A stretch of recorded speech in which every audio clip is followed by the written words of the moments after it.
Sir किसान भाइयों, मैं सूर्यदेवल फिर से हाजिर हूँ आपके अपने चैनल एग्रीकल्चर गुरुजी में। किसान भाइयों, आज हम बात करेंगे एक बहुत ही अच्छे फंगीसाइड के बारे में और एक बहुत ही अच्छे कीटनाशक के बारे में। देखिए, जैसे अब बरसात हुई है तो बरसात के बाद जो है आप देखेंगे कि हमारे जो खेत हैं इनके अंदर अब पोका बोइंग का जो असर है वो आपको हल्का हल्का सा दिखाई देना शुरू हो जाएगा।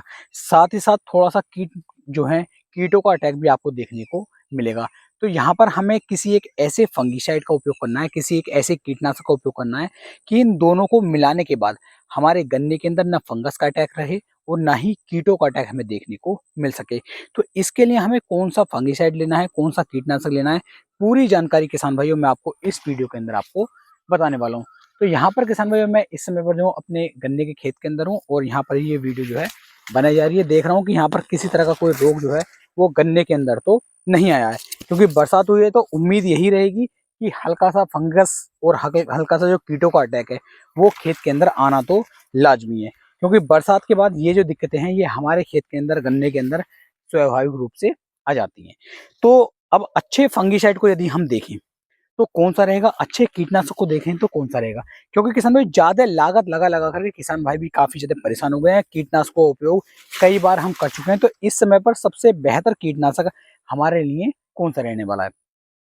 तो कीटनाशक में देखें तो जैसे कि आप देख रहे हैं कि ट्वेंटा कीटनाशक आपको देखने को मिल जाता है, जिसके अंदर किसान भाइयों क्लोरेंटा नीलिप्रोल यानी कि जो कोराजन वाला टेक्निकल है वो इसके अंदर लगभग 47% के आसपास दिया गया है। और यदि हम उपयोग करते हैं कोराजन का, तो कोराजन के अंदर जो टेक्निकल है वो दिया गया है 18.5%। यानी कि कहीं ना कहीं आप ऐसा मान लीजिए लगभग 2.5 गुना ज्यादा जो है इसके अंदर क्लोरेंटा नीलिप्रोल दिया गया है, जो एक ऐसा टेक्निकल है कि इसका उपयोग यदि इस समय पर हम गन्ने के अंदर करते हैं तो हमारा जो गन्ना है वो इससे रोगों से, कीटों से आसानी के साथ बचा रहेगा। हमारे गन्ने की जो ग्रोथ है वो काफी ज्यादा किसान भाइयों इससे हो जाएगी।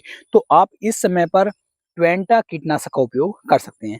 यदि बात करें इसकी डोज की कि भाई इसकी कितनी डोज हम ले सकते हैं, तो लगभग 50 ml की डोज किसान भाइयों आपको इसकी लेनी होती है। और 50 ml की डोज को लगभग 200 लीटर पानी के अंदर हमें मिक्स करना है और उसके बाद जो है अपने गन्ने की फसल के ऊपर इसका स्प्रे करवाना। देखिए, इसका आप स्प्रे भी कर सकते हैं और ड्रिंचिंग भी कर सकते हैं। दोनों करेंगे बहुत बेस्ट रिजल्ट मिल जाएगा। अगर आप ऐसा कर सकते हैं कि भाई हमारा पौधा ऊपर से लेके नीचे तक पूरा पौधा अच्छी तरीके से भीग जाए, ड्रिंचिंग भी हो जाए और पत्ते भी अच्छे से भीग जाएं, तो किसान भाइयों किसी भी तरह का कोई भी रोग हमारे गन्ने के अंदर देखने को नहीं मिलेगा।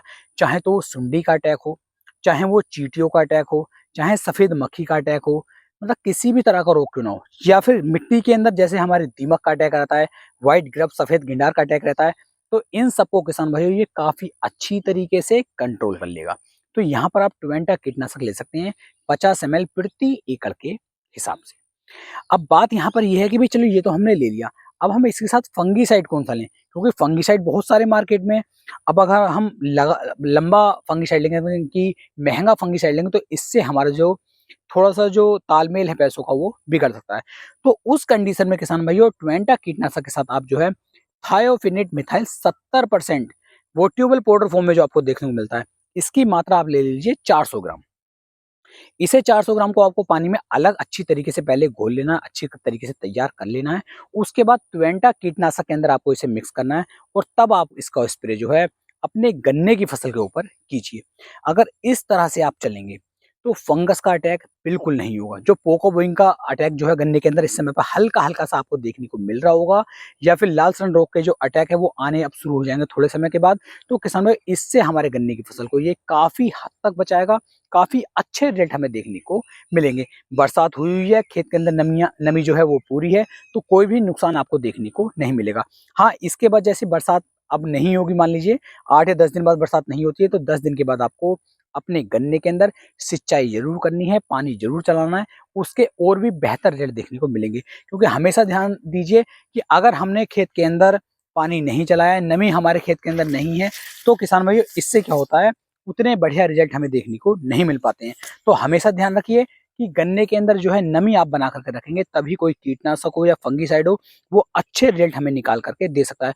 कोई और कॉम्बिनेशन आपके निगाह में चल रहा हो कि भाई ये वाला फंगीसाइड और ये वाला कीटनाशक यदि हम डालते हैं तो इसके बेहतर रिजल्ट मिल जाते हैं, तो वो भी आप मुझे नीचे कमेंट सेक्शन में बता सकते हैं, जिससे कि मैं अन्य किसान भाइयों तक इस वीडियो को शेयर कर सकूं और अन्य किसान भाई उस चीज का लाभ उठा सके। तो अभी तक पूरे खेत के अंदर लगभग मैं घूम चुका हूँ, कोई भी रोग जो है मैं इसके अंदर अभी नजर नहीं आ रहा, लेकिन फिर भी मैं इसके अंदर जो है ट्वेंटा का और किसान भाइयों जो ये थायोफिनेट मिथाइल है, इन दोनों का स्प्रे जरूर कराऊंगा, जिससे कि जो रोग आने वाला था वो रोग कम से कम खेत के अंदर ना पाए और हमें नुकसान उससे देखने को ना मिले। तो उम्मीद है मेरी ये जानकारी, मेरी ये वीडियो आपको बेहद पसंद आई होगी। वीडियो पसंद आई हो, वीडियो को लाइक, कमेंट और शेयर करना ना भूलें। तो फिर मिलेंगे एक नई वीडियो में, तब तक के लिए मेरे सभी प्यारे किसान भाइयों को जय हिंद, जय भारत, जय किसान, वंदे मातरम।